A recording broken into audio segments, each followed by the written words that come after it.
La loutre de mer est le plus petit mammifère marin en Amérique du Nord. Elle peut vivre toute sa vie dans l'eau sans jamais quitter l'océan. Au Canada, elle vit le long de la côte ouest, près du rivage ou à quelques kilomètres tout au plus. Elle se limite aux eaux peu profondes, de moins de 40 mètres, où elle peut plonger pour se nourrir. Les loutres de mer sont peut-être petites si on les compare à d'autres mammifères marins. Elles sont toutefois les plus lourdes de tous les mustélidés. Cette famille comprend aussi les blaireaux, carcajous, pécans, martres, visons, belettes et loutres de rivière. Même si les deux espèces de loutres sont souvent confondues, il y a quelques différences entre elles. La loutre de mer est 2 ou 3 fois plus grosse. Elle a une courte queue plate et des pattes arrière palmées, tandis que la loutre de rivière a une longue queue pointue et les 4 pattes palmées.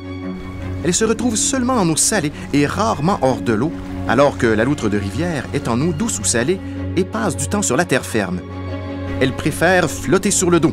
La loutre de rivière nage plutôt sur le ventre.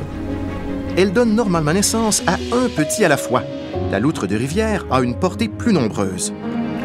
Mais comment la loutre de mer peut-elle rester au chaud dans les eaux froides du Canada? D'abord, sa fourrure est la plus dense du règne animal, avec 150 000 poils par centimètre carré. Puis, elle passe près du tiers de son temps à se toiletter, forçant des bulles d'air vers la racine de ses poils afin de rendre sa fourrure plus isolante. La loutre de mer peut retenir son souffle pendant 5 minutes, fermant ses narines et ses oreilles quand elle plonge.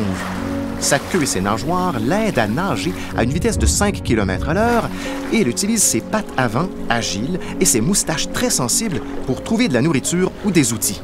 Si je ne veux pas que le courant emporte mes choses, je les attache. C'est aussi ce que la loutre de mer fait. Les petits sont placés dans les algues, bien en sécurité, pendant que les adultes plongent. Les loutres de mer forment aussi des radeaux en se tenant entre elles par leurs pattes avant. Ces groupes sociaux flottants sont formés généralement d'individus d'un seul sexe. Lors de la reproduction, un mâle peut visiter un radeau de femelles pour s'accoupler. C'est au printemps que la majorité des petits naissent. Ils sont recouverts de fourrures flottantes, les protégeant de la noyade avant qu'ils ne puissent plonger. Mais les mères les garderont néanmoins très près d'elles, ou même sur elles, pendant 6 à 8 mois. Pour survivre, les loutres de mer doivent consommer à peu près 20 % de leur masse en nourriture à chaque jour. C'est comme si je mangeais tout ce poisson tous les jours. Elles mangent une variété de proies, telles palourdes, moules, crabes, oursins, gastéropodes, chitons, ormeaux, calmars, étoiles de mer et parfois poissons.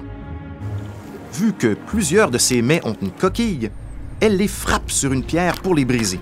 Elle garde même ses pierres préférées dans une pochette de peau sous ses pattes avant.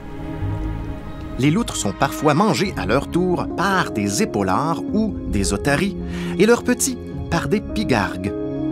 Pendant des milliers d'années, les peuples autochtones de la côte du Pacifique les ont chassés pour se nourrir et pour leur fourrure. La loutre de mer était respectée et vénérée par les communautés autochtones, un fait démontré par sa présence dans leurs contes et légendes ainsi que dans leur art. Lorsque les Européens se sont installés sur la côte ouest, après 1741, ils ont chassé la loutre de mer jusqu'à son extinction au Canada au début des années 1900. Suite à sa réintroduction et à sa protection, la population de loutre de mer s'est accrue, mais n'a pas encore atteint la moitié de ce qu'elle a été. Pollution, les collisions avec les bateaux, ainsi que l'emmêlement dans les équipements de pêche menacent cette espèce en péril. La loutre de mer est une espèce clé. Elle joue un rôle crucial dans la santé d'un écosystème.